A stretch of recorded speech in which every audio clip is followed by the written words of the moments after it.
નમસ્કાર મિત્રો, અમારી યુટ્યુબ ચેનલમાં તમારું હાર્દિક સ્વાગત છે।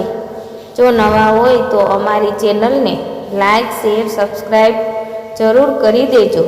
તો આજે આપણે એક સરસ મજાની કહાની વિશે જાણીશું। તો ચાલો આપણે શરૂ કરીએ આજની આ કહાની। પૂરી સાંભળવા નમ્ર વિનંતી। ગોત્રાટ વ્રતની વિધિ। ભાદરવા મહિનાની સુદ 13થી 3 દિવસનું આ વ્રત છે। વ્રત કરનાર વ્યક્તિએ સવારે નાહી ધોઈ પવિત્ર થઈ શિવ શક્તિની શ્રદ્ધાથી પૂજા કરવી, કથા સાંભળવી, પછી જ એકટાણું કરવું અને પોતાની શક્તિ મુજબ ઘાસ લાવીને ગાયને ખવડાવવું। ગાયના શરીરમાં 33 કરોડ દેવોનો વાસ છે, તેથી આ દિવસે ગાયની સેવા પૂજા કરનારનો સ્વર્ગલોકમાં વાસ થાય છે અને વળી તેના સર્વ પાપનો નાશ થતાં તેને સર્વ સુખની પ્રાપ્તિ થાય છે। ગોત્રાટ વ્રત કથા વાર્તા।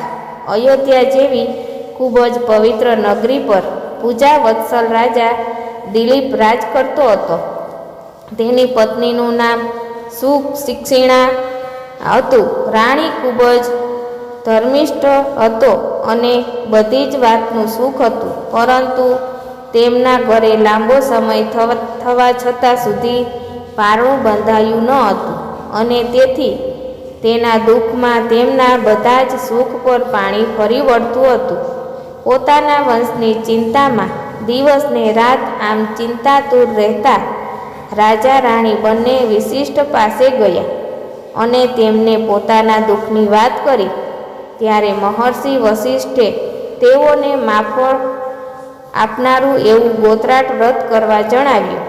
તેથી રાજા દિલીપ અને રાણી સુદક્ષિણાએ ખૂબ જ શ્રદ્ધાથી આ ગોત્રાટ વ્રત કર્યું। હજારો ગાયોને જાતે ઘાસ ખવડાવ્યું। રાજા રાણી બંનેનો આવો સેવાભાવ અને તેમની આવી શ્રદ્ધા જોઈને મહર્ષિ વશિષ્ઠ રાજા દિલીપને નંદિની ગાયનું રક્ષણ કરવાનું કામ સોંપ્યું, કારણ કે નંદિની કામધેનુ હતું, તેથી દેવો પણ તે ગાયને હરી જવા ઈચ્છતા હતા।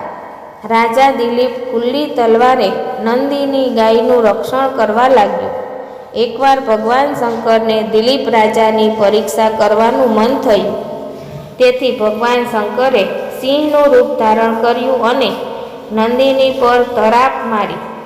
તેથી આ જોઈને રાજા દિલીપ તલવાર લઈને સિંહ ઉપર ધસ્યો, ત્યારે સિંહના રૂપમાં રહેલા ભગવાન શંકરે કહેવા લાગ્યું કે હે રાજન, ગાયનું ભક્ષણ કરનારનો નરકમાં વાસ થાય છે તે તો મને ખબર છે, પરંતુ શું કરું?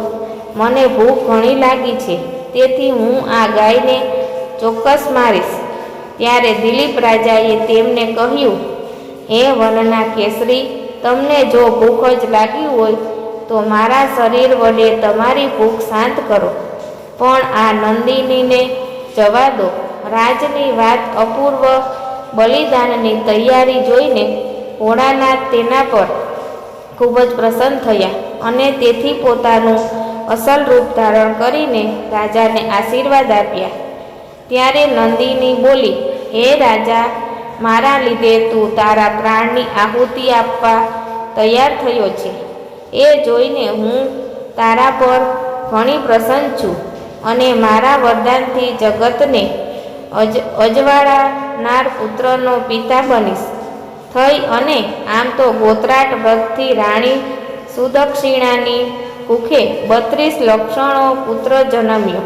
રાજા રાણી આનંદ પામ્યા।